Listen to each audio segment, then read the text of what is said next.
কাশ্মীর, যেখানে ভূ রাজনীতি আর বিস্ফোরণ একসাথে হেঁটে চলে। সম্প্রতি মার্কিন প্রেসিডেন্ট ডোনাল্ড ট্রাম্পের এক বিস্ফোরক দাবি আবার আলোড়ন তুলেছে ভারত যুক্তরাষ্ট্র সম্পর্কে। তিনি বলছেন যুদ্ধবিরতির মধ্যস্থতা করেছেন তিনি, কিন্তু নয়াদিল্লি বলছে ওটা শুধু কথার ফানুস। ঘটনা শুরু 7ই মে পাক অধিকৃত কাশ্মীরে ভারতীয় বিমান হামলা থেকে। টার্গেট ছিল পাকিস্তানের মাটিতে কথিত সন্ত্রাসী ঘাঁটি। এর আগে এপ্রিলে জম্মু কাশ্মীরে এক জঙ্গি হামলায় প্রাণ যায় 26 জনের, যার দায়ভার পড়ে পাকিস্তানের ঘাড়ে। এর জবাবে 4 দিনের ভেতর দুই দেশের মধ্যে চলে ক্ষেপণাস্ত্র, ড্রোন ও কামান পাল্টাপাল্টি হামলা।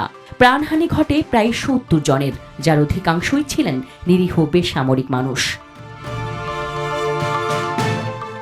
এর মাঝেই ট্রাম্প ঘোষণা দেন যুদ্ধবিরতিতে তার কূটনৈতিক সাফল্যের। ফক্স নিউজকে তিনি বলেন, এটা এমন এক সাফল্য যার কৃতিত্ব আমি কখনোই পুরোপুরি পাব না। তবে ভারতের প্রতিক্রিয়া ছিল সম্পূর্ণ ভিন্ন। প্রধানমন্ত্রী নরেন্দ্র মোদীর ভাষণে ট্রাম্পের নামের ছায়াও পড়েনি। ভারত সরকার সাফ জানিয়ে দেয়, পাকিস্তানের সঙ্গে আলোচনা কেবল দ্বিপাক্ষিক, কোনো তৃতীয় পক্ষের এখানে স্থান নেই। মার্কিন প্রশাসনের কাছে ট্রাম্পের ভূমিকা তুলে ধরাই ছিল প্রধান উদ্দেশ্য। দুই পক্ষের দ্রুত ঘোষণা কূটনৈতিক বাস্তবতার চেয়ে বেশি ছিল ইমেজ বিল্ডিং। ট্রাম্প যা করছেন তাতে মোদী সরকারের অবস্থান চ্যালেঞ্জের মুখে। ভারতের গণমাধ্যম যতই বিষয়টা চাপা দিতে চায়, সোশ্যাল মিডিয়া কিন্তু থেমে নেই। ভারতের জন্য ট্রাম্পের এই উপকার অস্বস্তিকর। তাদের প্রত্যাশা ছিল আলোচনার কেন্দ্রে থাকবে বাণিজ্য, কিন্তু না। ট্রাম্প বুঝালেন তিনি বিশ্বকে বাঁচালেন বিশ্বযুদ্ধের হাত থেকে।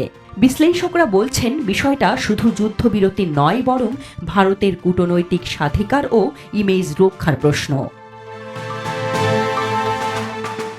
2019 সালে কাশ্মীরের বিশেষ মর্যাদা বাতিলের পর ভারত স্পষ্ট করেছে যে এটা এই অঞ্চলের পুরোপুরি আঞ্চলিক বিষয়।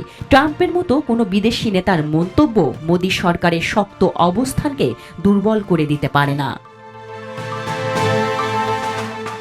পাকিস্তান কিন্তু ট্রাম্পের মধ্যস্থতা ভালোভাবেই নিয়েছে। তারা চেয়েছিল একটা সম্মানজনক exit ramp.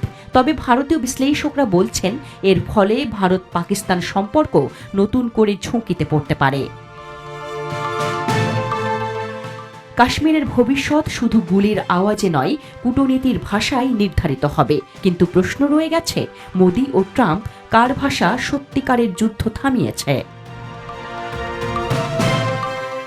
Desk report, Dhaka express.